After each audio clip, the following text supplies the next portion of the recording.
गौतम बुद्ध के अनुसार 15 रहस्यमयी तरीके, जिन तरीकों को आप अपनी रोजमर्रा की जिंदगी में अपना के अपनी खुद की वैल्यू बहुत बढ़ा सकते हैं और समाज में आपकी इज्जत इसकी वजह से बहुत बढ़ जाएगी। लोग आपसे बात करने के लिए तरसेंगे। इन 15 तरीकों को बताने के बाद हम आपको गौतम बुद्ध की एक रहस्यमयी कहानी बताएंगे, जो कहानी को सुनने के बाद आपको यह पता चल जाएगा कि मन को कैसे नियंत्रित करना है और मन क्या है। तो चलिए उन 15 तरीकों के बारे में जानते हैं। कुछ लोग हमेशा सोचते रहते हैं कि लोगों के बीच अपनी वैल्यू कैसे बढ़ाएं, क्योंकि उन्हें हमेशा लगता है कि कोई भी उन्हें सीरियसली नहीं सुनता और उनकी इज्जत नहीं करता। तो हम आपको बताएंगे कि समाज में अपनी इज्जत कैसे बढ़ाएं। इस वीडियो को देखने के बाद आपको किसी से पूछने की जरूरत ही नहीं पड़ेगी कि लोगों के बीच खुद की इज्जत कैसे बढ़ाएं। वो कहते हैं ना कि इज्जत गंवाने में सिर्फ कुछ घंटे लगते हैं, लेकिन इज्जत बनाने में काफी समय लग जाता है। ये समय महीनों में भी हो सकता है और सालों में भी।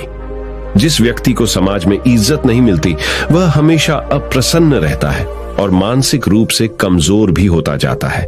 इसलिए इस बात का पता होना बहुत ही जरूरी है कि सोसाइटी में अपनी वैल्यू कैसे बढ़ाएं, ताकि आप खुद में सुधार करके ऐसा करने में कामयाब हो पाएं।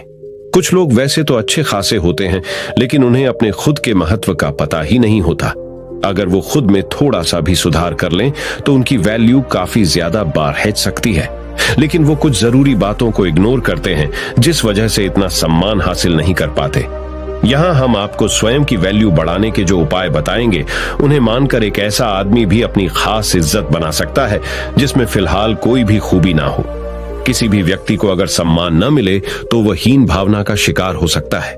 लेकिन जैसा कि हमने आपको बताया, इज्जत कमाने में समय लगता है। सिर्फ ये सोचने से कुछ नहीं होगा कि सोसाइटी में अपनी इज्जत कैसे बढ़ाए। आपको इसके लिए समर्पित होना पड़ेगा। चलिए जानते हैं कि अपनी खुद की वैल्यू बढ़ाने के लिए क्या करें। पहला उपाय, अपनी पर्सनैलिटी डेवलप करें। बेढंग तरीके से रहने वाले व्यक्ति को लोग कभी भी इतनी इज्जत नहीं देते। जो लोग साफ सुथरे और फिट रहते हैं, उन्हें लोग अलग ही नजरिए से देखते हैं। इसलिए सबसे पहले अपने व्यक्तित्व में सुधार लाने की कोशिश करें। अच्छी पर्सनैलिटी कैसे बनाएं? हमेशा नहाए धोए रहें, अच्छे कपड़े पहने और अपनी दाढ़ी व बालों को सेट करके रखें। सबसे पहली चीज आपका दिखावा ही होता है। आप चाहे कितने ही ज्ञानी क्यों ना हो, अगर ढंग से साफ सुथरे नहीं रहते तो लोग आपको इग्नोर करना ही बेहतर समझते हैं। इसलिए कोई आपकी इज्जत नहीं करता। तो चलिए बढ़ाते हैं हमारे दूसरे उपाय की तरफ। दूसरा उपाय, किसी से डरे नहीं। अगर आप सोच रहे हैं कि लोगों के बीच अपनी इज्जत कैसे बढ़ाए, तो आज से ही डरना छोड़ दें। आपको भगवान श्री कृष्णा की उस बात पर ध्यान देना होगा जब उन्होंने कहा था कि कोई आपको मार नहीं सकता, कोई आपका कुछ बिगाड़ नहीं सकता। बस आप कोई गलत कार्य ना करें। अपने अंदर के डर को कैसे दूर भगाए, आपको भी ठीक ऐसा ही करना है। आपको समाज को दिखाना है कि आपके अंदर किसी चीज को लेकर खौफ नहीं है। आप सत्य और न्याय के लिए हमेशा सच बोलने को तैयार हैं। खुद को मजबूत दिखाओगे तो अपने आप को ज्यादा सम्मान दिलवा पाओगे। निडर लोगों का लोग खुद सम्मान करते हैं। तो चलिए बढ़ाते हैं हमारे तीसरे उपाय की तरफ। तीसरा उपाय, हर समय उपलब्ध रहना छोड़ दीजिए। आपने एक बात जरूर सुनी होगी कि किसी भी जगह पर बार बार जाने से या किसी के लिए भी तुरंत हाजिर हो जाने से आदमी अपनी वैल्यू ही कम करता है। ऐसा होने पर लोग आपको ज्यादा महत्व नहीं देते। उनका यही सोचना होता है कि अरे उसे तो चाहे कभी भी बुला लो, या फिर उसे बुलाने की जरूरत नहीं है, वो अपने आप आ जाएगा। मतलब ऐसी स्थिति में आपको कोई सीरियसली नहीं लेता। आज के जमाने में लोगों का थोड़ा वेट कराना बनता है, तभी वो आपका सम्मान करते हैं। तो चलिए बढ़ाते हैं हमारे चौथे उपाय की तरफ। चौथा उपाय, अपनी जुबान को पूरा करें। आज के दौर में बहुत ही कम ऐसे लोग पाए जाते हैं जो अपने द्वारा किए गए वादों पर खरे उतरते हैं। अगर आप सोच रहे हैं कि अपनी वैल्यू कैसे बढ़ाएं, तो खुद को ऐसा बनाइए कि लोग आप पर तुरंत विश्वास करने को तैयार हो जाएं। कहने का मतलब यह है कि अपनी जुबान को हमेशा पूरी कीजिए। आपने लोगों के सामने जो कुछ भी करने को एक बार कह दिया तो समझो कह दिया। अब आपको वो काम पूरा करवाना ही है। ऐसे व्यक्ति को लोग बहुत ज्यादा महत्व देते हैं और सभी उसकी इज्जत करते हैं।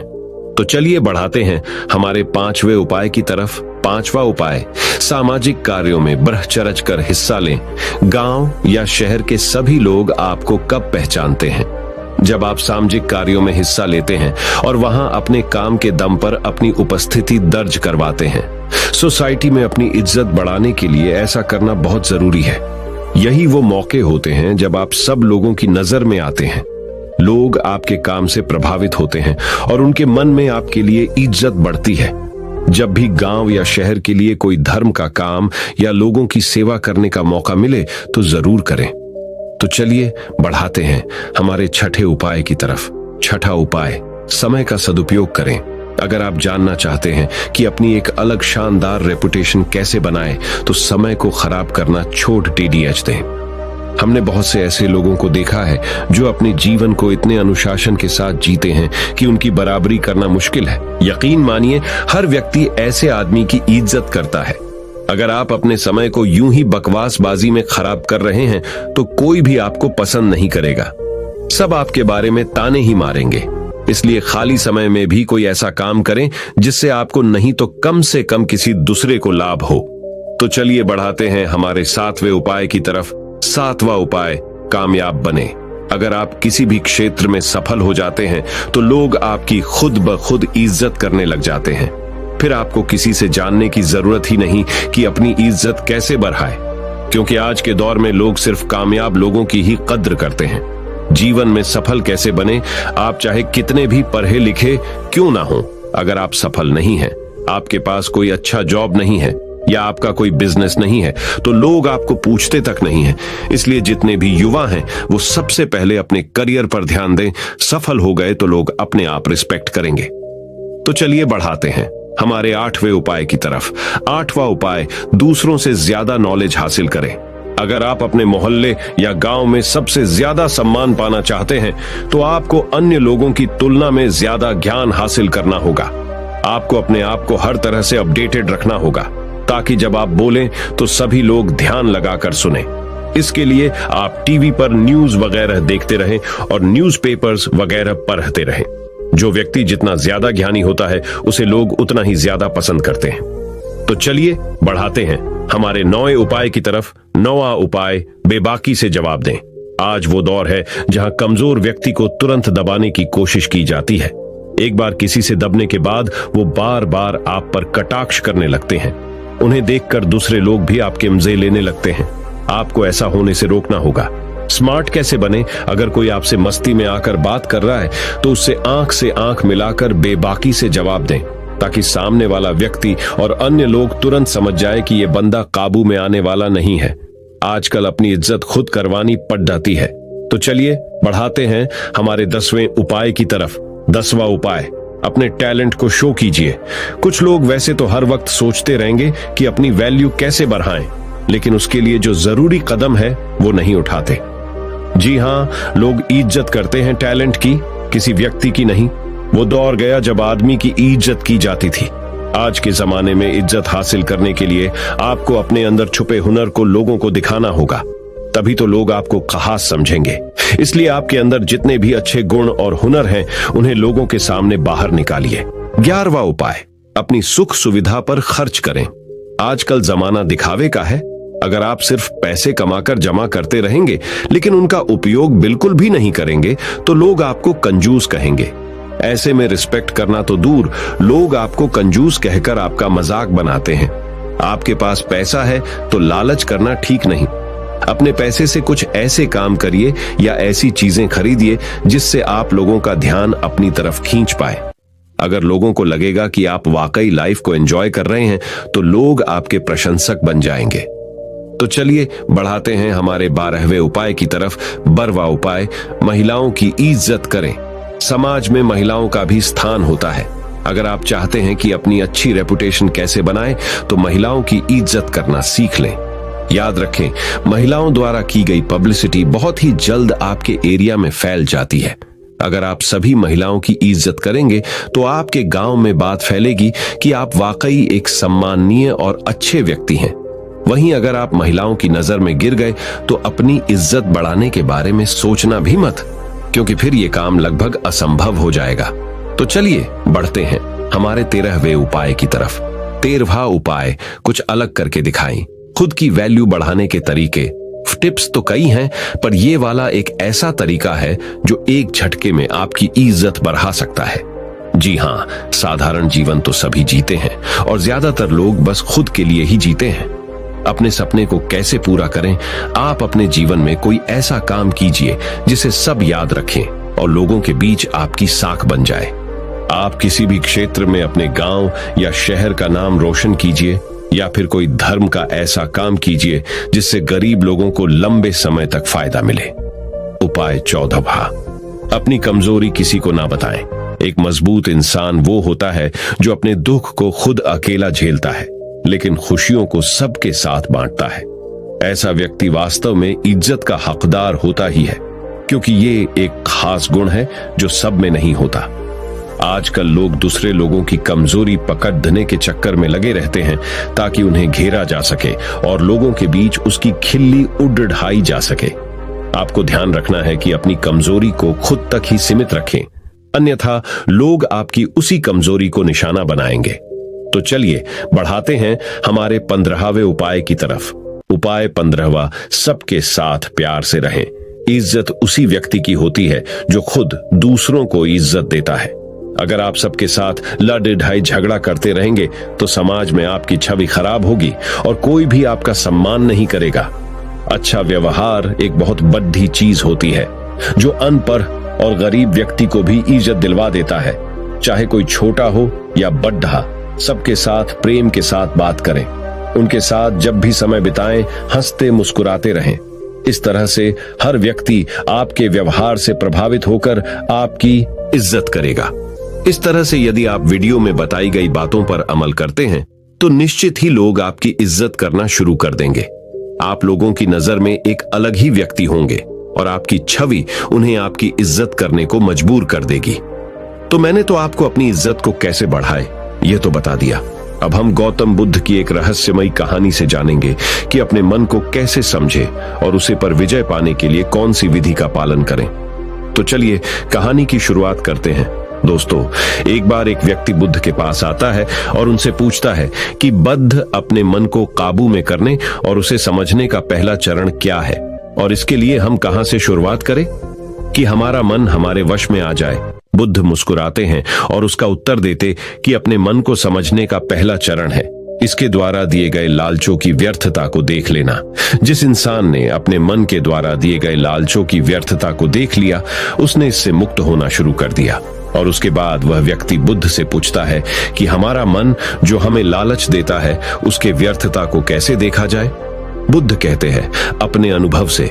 मनुष्य जिस भी गलत कार्य को अति में करता है उससे उसे दुख मिलता है और यही दुख उसका अनुभव है और यही अनुभव उसके रूपांतरण का कारण बन सकता है।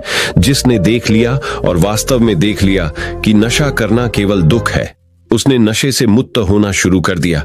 जिसने देख लिया कि ईर्ष्या केवल खुद को जलाती है और वास्तव में देख लिया, उसने ईर्ष्या से मुक्त होना शुरू कर दिया। तुम्हारा ये देख लेना कि मन लालच तो हमेशा तुम्हें तृप्ति का देता है, लेकिन लगता यह तुम्हें सदैव अतृप्त है, और यही अपने मन को समझने का पहला चरण है। कहानी को आगे बढ़ाने से पहले आपको इस एक प्रश्न को समझना आवश्यक है, और वो प्रश्न है कि आप अपने मन को वश में करना क्यों चाहते हैं। क्योंकि आपने यह अनुभव कर रखा है कि आपका मन आपको दुख देता है, पर क्योंकि आपको आपके मन के लालच बहुत बड़े सुहावने लगते हैं, इसीलिए आप इन लालचों के पीछे छुपे हुए दुखों को नहीं देख पाते। सिर्फ अपने दुखों को देख लेने से आपका मन आपके वश में नहीं हो जाएगा। उसके लिए आपको दूसरा चरण क्या है यह समझना होगा। वह व्यक्ति बुद्ध से पूछता है कि बुद्ध, यदि कोई व्यक्ति यह जानता है कि उसके मन के लालचों के कारण उसके जीवन में दुख है, तो क्या इसका अर्थ यह है कि वो व्यक्ति पहले चरण पर है? और यदि वह व्यक्ति पहले चरण पर है तो दूसरे चरण पर कैसे जाएगा? बुद्ध कहते हैं कि उस व्यक्ति को खोज पर निकलना होगा, किसी ऐसे व्यक्ति की खोज पर जो अपने मन से मुक्त हो चुका है और जिसने अपने मन को जान लिया है, क्योंकि तुम्हारा मार्गदर्शन वही कर सकता है जो उस जगह पर पहुंचा हुआ है और जहां तुम जाना चाहते हो। दोस्तों, यहां पर एक बात समझनी आवश्यक है कि खोज पर निकलने का अर्थ यह नहीं है कि आप सन्यासी बन जाएं, बल्कि खोज पर निकलने का अर्थ यह है कि कोई ऐसा व्यक्ति खोजना जो आपका मार्गदर्शन कर सके। अब यहाँ पर प्रश्न ये उठता है कि ऐसे व्यक्ति को कहां पर खोजें, क्योंकि आस पड़ोस में तो सभी लोग अशांत भरे पड़े हुए हैं। मैं और आप इस इंटरनेट के बदौलत ही जुड़े हुए हैं। अगर इंटरनेट नहीं होता तो क्या आप मेरे इस वीडियो को देख पाते? नहीं ना। दोस्तों, तो चलिए कहानी में वापस लौटते हैं और अच्छे से जानते हैं कि अपने मन को समझने का दूसरा चरण क्या है। वह व्यक्ति बद्ध से पूछता है कि उस व्यक्ति की पहचान क्या है, जिसने अपने मन को समझ लिया है और जिसने खुद को जान लिया हुआ है, क्योंकि हर व्यक्ति यह दावा करता है कि वह ज्ञानी और बुद्धिमान है। लेकिन वास्तव में ज्ञानी कौन है, वह कैसे पता लगेगा? बुद्ध कहते हैं कि यही तीसरा चरण है, और वो चरण है सुनकर। सुनना ही अपने मन को समझने का तीसरा चरण है। उसके बाद वह व्यक्ति बुद्ध से पूछता है कि क्या देखकर यह पता नहीं किया जा सकता, क्योंकि आपको देखकर ही पता लगता है कि आप एक महात्मा हैं। बुद्ध कहते हैं कि देखने में तो कोई व्यक्ति बहुत शांत लग सकता है, लेकिन भीतर से वह क्या है, ये उसके शब्द ही बता सकते हैं। लेकिन ध्यान रहे कि शब्दों पे भी विश्वास एकदम से नहीं कर लेना है। किसी भी बात पर विश्वास इसीलिए नहीं कर लेना है कि उसे मैंने कहा हुआ है या किसी महात्मा ने कहा हुआ है। किसी भी बात पर विश्वास आपको तब कर लेना है जब वह तुम्हारा अनुभव बन जाए। गौतम बुद्ध के द्वारा कही गई इस बात को मैं आपको थोड़ा और आसान भाषा में समझाने की कोशिश करता हूं। दोस्तों, कोई कहता है कि ध्यान करना अच्छा है और कोई कहता है कि ध्यान करना बुरा है। ये दोनों ही अतिया है। अगर आप अभी ध्यान को अच्छा मानते हैं तो आप बहुत जल्द ही उसे बुरा मानने लग जाएंगे, और यही हमारे मन की चाल है। तो अब आपके मन में सवाल उठा होगा कि कैसे? तो उसका उत्तर ये है कि ध्यान की शुरुआत में आपको आनंद नहीं मिलेगा, बल्कि बोरियत महसूस होगी। और आपका विश्वास क्या था कि ध्यान अच्छा है, लेकिन आपको अनुभव क्या हो रहा है कि ध्यान बोरियत भरा है। तो धीरे धीरे आपका विश्वास बदलने लगेगा। पहले आप ध्यान को अच्छा मानते थे, लेकिन अब आप ध्यान को बुरा मानने लग जाएंगे। आप एक अति से दूसरे अति पर पहुंच जाएंगे, और यही हमारे मन की चाल है। हमारा मन हमें अतियों में ही भटकाता रहता है, और अगर आप ध्यान को बुरा मानते हैं तो आप कभी भी ध्यान करेंगे ही नहीं। अब कहानी में वापस लौटते हैं और अच्छे से समझते हैं कि अपने मन को समझने का तीसरा चरण क्या है। बुद्ध कहते हैं कि किसी भी बात पर विश्वास तब तक नहीं करना है जब तक वह तुम्हारे विवेक की कसौटी पर खरी नहीं उतर जाए, और इसके लिए कर्म करना आवश्यक है, और कर्म ही अपने मन को समझने का चौथा चरण है। अगर आप धन कमाना चाहते हैं तो आपको सही दिशा में कर्म करना आवश्यक है। ठीक उसी प्रकार अगर आप खुद को जानना चाहते हैं तो आपको सही दिशा में कर्म करना आवश्यक है। वह आदमी बुद्ध से पूछता है कि सही दिशा में कर्म करते वक्त आदमी क्या गलती कर सकता है। बुद्ध कहते हैं कि केवल दो गलतियां कर सकता है। पहली गलती है शुरुआत ना करना, और दूसरी गलती है पूरा रास्ता तय न करना। और इन दोनों गलतियों के पीछे हमारे मन की चाल होती है। कोई सोचता है कि मैं शुरुआत कल से करूंगा, और कोई सोचता है कि शायद मैं सफल न हो पाऊं। इन दोनों ही गलतियों को व्यक्ति जागरूकता की कमी के कारण करता है। बिना जागरूकता के व्यक्ति का मन उसे सही दिशा में चलने ही नहीं दे सकता, और जागरूकता ही अपने मन को समझने का पांचवा चरण है। इसीलिए दिन के हर एक क्षण को जागरूकता के साथ जियो। कोई भी कार्य करो तो उसे जागरूकता के साथ करो। अगर सांसें भी लो तो उसे जागरूकता के साथ लो। बिना जागरूकता के साथ जिया गया एक भी क्षण मृत्यु के समान है। और ध्यान रहे कि जागरूकता बिना ध्यान के संभव नहीं है। वह व्यक्ति बुद्ध से पूछता है कि बुद्ध अपने जागरूकता के स्तर को कैसे बढ़ाया जा सकता है। बुद्ध कहते हैं कि ध्यान के द्वारा, और ध्यान ही छठा चरण है। एक बार आप अपने मन को समझने के 6 चरणों को ध्यान से समझिए। अपने मन को समझने के 6 चरण कौन कौन से हैं? चलिए जानते हैं। पहला चरण, थोड़ी जागरूकता के साथ ये देख लेना कि ये मन ही दुख के बीज बोता है। दूसरा चरण, किसी ऐसे व्यक्ति को खोजना जो मन से मुक्ति पाने का मार्ग बता सके। तीसरा चरण, सुनना। चौथा चरण, सुने हुए को कार्य में लाना। पांचवा चरण, जागरूकता, जिससे आप मार्ग से भटके ना। छठा चरण, ध्यान। यदि सीधे शब्दों में कहा जाए तो ध्यान ही वह नाव है जिस पर बैठकर मन रूपी नदी को पार किया जा सकता है। लेकिन ध्यान तक पहुंचने के लिए शुरुआती 5 चरण बहुत आवश्यक है। अभी आप कौन से चरण पर हैं? हमें नीचे कमेंट बॉक्स में कमेंट करके जरूर बताएं, क्योंकि दोस्तों हर ज्ञानी इन 6 चरणों से गुजरता ही गुजरता है। दोस्तों अब जानते हैं कि अपने मन को अपना सेवक कैसे बनाए, एक सच्ची कहानी से। तो चलिए कहानी को शुरू करते हैं। एक बार एक राज दरबार में एक कलाकार आता है और इस कलाकार की खासियत ये थी कि जब भी यह कलाकार अपनी कलाकारी दिखाता तो ऐसा कोई भी व्यक्ति नहीं होता था जो इसके कलाकारी को देखकर हंसे ना। बड़े बड़े राजा महाराजा इस कलाकार की कलाकारी को देख हंसते हंसते लौट पौट हो जाते थे, लेकिन इस बार वह कलाकार एक गंभीर राजा के दरबार में था, इसीलिए लोगों को यह संदेह था कि कहीं वो इस बार असफल न हो जाए। वह कलाकार अपनी कलाकारी दिखानी शुरू करता है और वही होता है जो हर बार से होता आ रहा था। राजा का हंसते हंसते बुरा हाल हो जाता है। वह राजा उस कलाकार को कलाकारी देख इतना प्रसन्न होता है कि वो इस कलाकार को मुंह मांगा इनाम देने के लिए तैयार हो जाता है। हमें यह बात हमेशा याद रखनी चाहिए कि अधिक खुशी में लिए गए फैसले अक्सर गलत साबित होते हैं। राजा उस कलाकार से कहता है कि मांगो जो भी तुम मांगना चाहते हो, मैं तुम्हारी कलाकारी से बहुत प्रसन्न हूं। वह कलाकार कहता है कि क्षमा करे राजन, पर मैं जो भी मांगूंगा शायद आप वो दे न पाए। राजा अपने आसन से खड़ा होता है और कहता है कि अब तुम मेरी प्रसन्नता को क्रोध में बदल रहे हो। क्या तुम्हें मेरी द्वारा कही गई बात पर संदेह है? अब राजा अपने अहंकार को बीच में ले आता है और जहां भी अहंकार बीच में आ जाता है वहां काम बिगड़ना निश्चित है। फिर वो कलाकार राजा से कहता है कि नहीं नहीं राजन, मुझे क्षमा करें, मेरे बोलने का मतलब ये नहीं था, बल्कि मैं तो बस ये कहना चाहता था कि आप इस बात को फिर से एक बार दोहरा दें। फिर उसके बाद राजा कहता है कि मैं तुझे वचन देता हूं कि जो भी तू हद में रहकर मांगेगा वह तुझे जरूर मिलेगा। उसके बाद वह कलाकार कहता है कि तो ठीक है, आप मुझे 24 घंटों के लिए आपके राज्य का राजा बना दीजिए। उस कलाकार की बात सुन राजा मन ही मन सोचता है कि अच्छा है, मैंने इसे हृदय में रहकर मांगने को कहा था, वरना ये तो हमेशा के लिए राजा बनता। वैसे तो 24 घंटे कोई बड़ी बात नहीं है।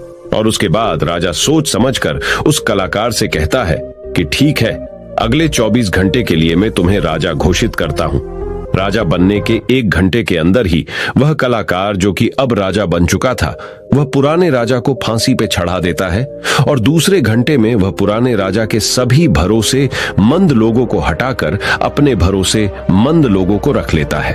आप में से बहुत सारे लोग उस राजा को मूर्ख समझ रहे होंगे, परंतु मैं आपको बताना चाहता हूं कि वह राजा कोई और नहीं बल्कि आप है और वह कलाकार आपका मन है। आपका मन आपको थोड़ी सी खुशी क्या दे देता है कि आप उसके पीछे पीछे हो लेते हैं। जो वही कहता है वही आप करते हैं और बाद में आपके हाथ में केवल पछतावा ही लग जाता है। किसी भी चीज का मजा लेना समस्या नहीं है, बल्कि इस मजे में ही डूबकर अपनी सूध बूध खो देना समस्या है। अब दूसरे प्रश्न का उत्तर समझिए, हम अपने मन को काबू में कैसे करें, अपने मन को कैसे नियंत्रित करें। दोस्तों, हमारा मन हमसे सिर्फ बुरे काम ही नहीं करवाता, बल्कि यह आपसे अच्छे काम भी करवाता है। मैं आपको एक उदाहरण देकर समझाता हूं। जब आप ईर्ष्या का सहारा लेते हैं तब आपका मन बुरे काम करता है, और जब आप क्रोध का सहारा लेते हैं तब आपका मन बुरे काम करता है। जब आप मोह, अहंकार और लालच जैसे बुरी चीजों का सहारा लेते हैं तब आपका मन आपसे बुरे काम करवाता है, और जब आप प्रेम, दया और कृतज्ञता जैसी अच्छी भावनाओं का सहारा लेते हैं तब आपका मन अच्छे काम करता है। इसलिए समस्या मन नहीं है, बल्कि मन का इस्तेमाल किस तरह से किया जा रहा है।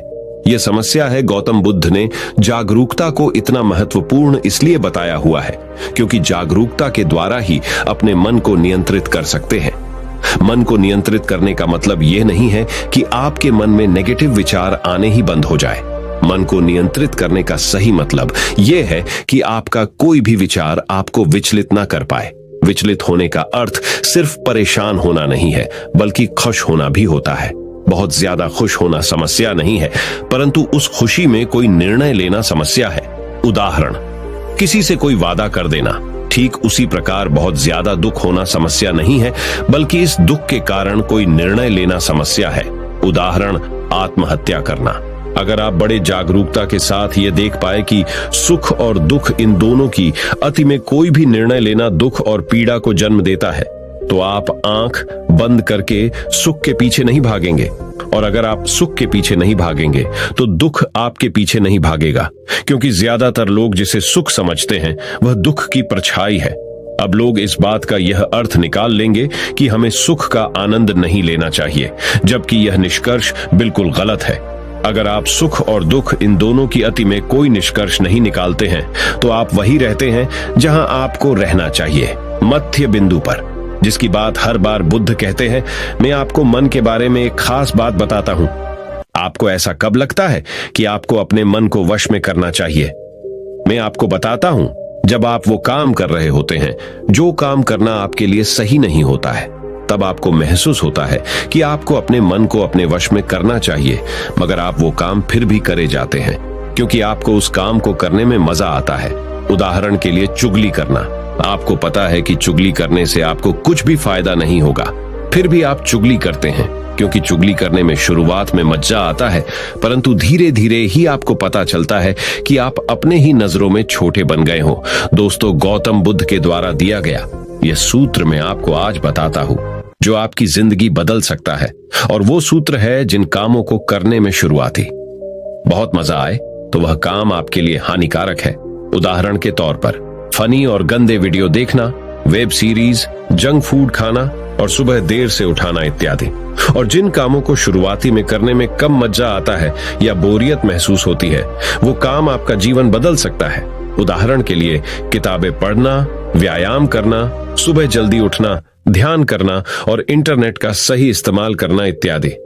हमें यह समझना चाहिए कि हमारा मन केवल बुरे कामों में ही नहीं लगता, क्योंकि बुरे काम करते वक्त शुरुआती में ही मजा होता है, और अच्छे कामों में यह देर से लगता है, क्योंकि अच्छे कामों में मजा देर से मिलता है। इसलिए मजे के पीछे न भागे, बल्कि सही काम के पीछे भागे। सफलता आपको निश्चित मिलेगी। दोस्तों, अब मैं आपको अपने मन को कंट्रोल करने का प्रैक्टिकल तरीका क्या है ये बताने वाला हूं, इसीलिए वीडियो को ध्यान से अंत तक अवश्य देखिए। दिमाग को कंट्रोल कैसे करें, जानिए मन को कंट्रोल करने का प्रैक्टिकल तरीका। दोस्तों, ज्यादातर लोग ये सोचते हैं कि मन को कंट्रोल करना मुश्किल है, और यह बात सच है केवल उन लोगों के लिए जिन्हें यह पता नहीं है कि मन क्या है और यह कैसे कार्य करता है। जो लोग जानते हैं कि मन क्या है और यह कैसे कार्य करता है, उनके लिए अपने मन को कैसे नियंत्रित करना आसान है। तो आइए सबसे पहले ये समझते हैं कि मन क्या है और ये कैसे कार्य करता है। मन क्या है और ये कैसे कार्य करता है? हमारा मन दो हिस्सों में बटा हुआ है, पहला चेतन मन और दूसरा अवचेतन मन। चेतन मन को हम सब बुद्धि के नाम से जानते हैं। ये हमारे भीतर एक फिल्टर की तरह काम करता है। जो भी जानकारी हमारे अंदर जाती है उसे यह जांचता और परखता है। चेतन मन के पास तर्क करने की क्षमता है और यह सही और गलत के बीच चुनाव कर सकता है, परंतु अवचेतन मन ऐसा नहीं है, उसका कार्य अलग है। हमारे अवचेतन मन सही और गलत के बीच चुनाव नहीं कर सकता है। जो भी जानकारी चेतन मन सही मानकर अवचेतन मन में भेज देता है, वह उसका विरोध नहीं करता है, चाहे वह जानकारी गलत ही क्यों ना हो। एक उदाहरण देकर समझाता हूं। मान लीजिए कोई व्यक्ति आपको कमजोर कहता है, मगर आप कमजोर नहीं हैं, तो आपका चेतन मन उस व्यक्ति की बातों का विरोध करेगा। मगर जब वह व्यक्ति उसी बात को आपसे बार बार कहेगा और उसी के साथ ही अन्य लोग भी उसी बात को बार बार कहेंगे, तो आपका चेतन मन इस बात को सच मान लेगा और आपके अवचेतन मन में भेज देगा। और अवचेतन मन का काम है जो बात उसके भीतर चली गई है उसे सच साबित करना। इसका सबसे बड़ा उदाहरण है, जब हम छोटे हुआ करते थे उस समय हमारे भीतर बहुत आत्मविश्वास था, परंतु जैसे जैसे हम बड़े होते गए हमारा आत्मविश्वास कम होता गया, क्योंकि हमारे स्कूल और कॉलेजेस से और समाज से बार बार नकारात्मक बातें सुनने को मिली और हमारा अवचेतन मन उन्हें सच मान बैठा। हो सकता है कि आपने इस बात पर ध्यान दिया हो कि आप गलत करना तो नहीं चाहते, परंतु फिर भी गलत करते हैं। आप डरना तो नहीं चाहते, लेकिन डर जाते हैं। ऐसा क्यों होता है? क्या आप जानना चाहते हैं? तो वीडियो के अंत तक बने रहे। दोस्तों, ऐसा इसीलिए होता है क्योंकि जाने अनजाने में आपके अवचेतन मन में बहुत सारी गलत जानकारी चली गई हुई है, जिसे वह सच मन बैठा हुआ है। तो अब प्रश्न यह उठता है कि इसका समाधान क्या है, क्योंकि बहुत सारी गलत जानकारी हमारे भीतर जा चुकी है और हमारा आत्मविश्वास कम हो चुका है। अब आप इसका समाधान समझिए। अब तक आपने ये समझा कि मन क्या है और ये कैसे काम करता है। अगर एक लाइन में कहूं कि मन क्या है, तो हमारा मन जानकारी का एक ढेर है जो जाने अनजाने में हमारे भीतर चली गई हुई है। अब हमें सबसे पहले यह समझना होगा कि चेतन मन जानकारी लेता कहां से है, वे कौन से द्वार है जहां से जानकारी भीतर प्रवेश करती है। अपने मन को कंट्रोल करने के उपाय और समाधान हमारे अंदर जानकारी जाने के 5 द्वार है, और वो है आंख, कान, नाक, जीभ और त्वचा। इन्हें हम 5 इंद्रियों से भी जानते हैं। बहुत सारी गलत जानकारी हमारे भीतर जाने के कारण हमारा मन हमारे वश में नहीं है। अगर हम अपने मन को अपने वश में करना चाहते हैं तो हमें बहुत सारी सही जानकारी इस मन को देनी होगी। कम से कम उतनी सही जानकारी जितनी गलत जानकारी हमारे भीतर पहले से पड़ी हुई है। सही जानकारी और गलत जानकारी के बीच का अंतर समझिए। सही जानकारी वो है जो आपको आपके लक्ष्य की तरफ ले जाए, और गलत जानकारी वो है जो आपको आपके लक्ष्य से भटकाए। उदाहरण से समझिए कि एक सन्यासी का लक्ष्य आत्मज्ञान है और आत्मज्ञान के लिए ध्यान करना आवश्यक है। अगर कोई चीज उसे ध्यान करने से रोकती है तो वह उसके लिए एक गलत जानकारी है। एक और उदाहरण देकर समझाता हूं।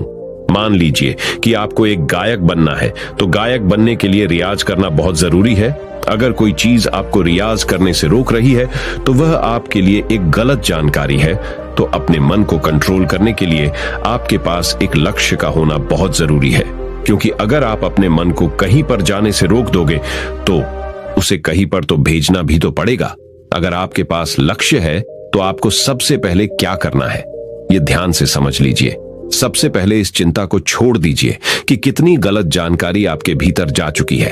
आपको बस इतना करना है कि आपके 5 द्वारों पर, यानी कि जहां से जानकारी भीतर प्रवेश करती है, वहां पर जागरूकता का पहरा लगा देना है। कोई भी जानकारी आपके भीतर अनजाने में प्रवेश ना करे। पहरा लगते ही आपको बैलेंस में झूठ जाना है। अब आप ये सोच रहे होंगे कि बैलेंस किस चीज का? बैलेंस आपको नकारात्मकता और सकारात्मकता के बीच में करना है। नकारात्मकता आपके भीतर पहले से ही मौजूद है, अब बस आपको सकारात्मकता को भरनी है। आपको एक बात जान लेनी चाहिए कि सकारात्मकता नकारात्मकता को मिटा देती है, जिस प्रकार रोशनी अंधेरे को मिटा देती है। ये तो बस कहने की बात है कि आपको बैलेंस करना है। सच तो यह है कि जब आप अपने भीतर सकारात्मकता भरने लगेंगे तो आपके अंदर की नकारात्मकता उसी समय मिटने लग जाएगी। दोनों के बीच का बैलेंस होने का तो अवसर ही नहीं आएगा। यहाँ पर प्रश्न यह निर्माण होता है कि सकारात्मकता को कहां से लाएं? तो इसके बहुत सारे तरीके हैं। पहला तरीका यह है कि आप अच्छे लोगों की संगत करिए और उन्हें ऑब्जर्व करके उनसे सीख सकते हैं। अब ये सही लोग आपके पास हो सकते हैं या नहीं भी, आप इंटरनेट, बुक्स और वीडियोस के द्वारा इनकी संगत कर सकते हैं। उदाहरण के लिए, अगर आप बुद्ध की संगत करना चाहते हैं तो आप उनके ऊपर लिखी हुई किताबों को पढ़कर और ऑडियो टेप सुनकर उन्हें समझ सकते हैं। ध्यान रहे, हमेशा ऐसी चीजें पढ़े, सुने और देखे जो आपकी लक्ष्य से जुड़ी हुई हो। जब आप लगातार अपने भीतर अपने लक्ष्य से जुड़ी अच्छी जानकारी भेजते हैं तो आपके अंदर की नकारात्मक जानकारी को धोकर साफ करती है। अभी हमारा मन गलत जानकारी में उलझा हुआ है जो अनजाने में हमारे भीतर चली गई हुई है, जिसके कारण हम अक्सर कहते हैं कि हमारा मन हमारे वश में नहीं है और हमारा मन किसी भी काम में नहीं लगता है। हमें यह समझना चाहिए कि मन हमारा है, हम मन के नहीं है। वही सुनो जो आपके लक्ष्य से जुड़ा हुआ है, वही देखो जो आपके लक्ष्य से जुड़ा हुआ है, और वही पढ़ो जो आपके लक्ष्य से जुड़ा हुआ है, वही करो जो आपके लक्ष्य से जुड़ा हुआ है। मैं आपको एक उदाहरण देकर समझाता हूं।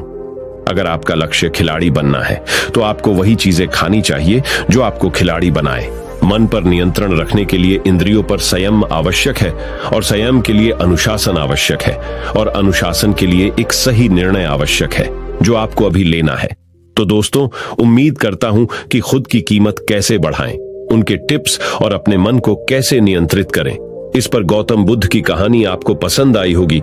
तो इस वीडियो को जितना हो सके उतना अपने दोस्तों के साथ शेयर कीजिए और हमारे चैनल को सब्सक्राइब कीजिए और इस वीडियो को एक लाइक कीजिए। आपका इस वीडियो को देखने के लिए बहुत बहुत धन्यवाद। नमो बुद्धाय।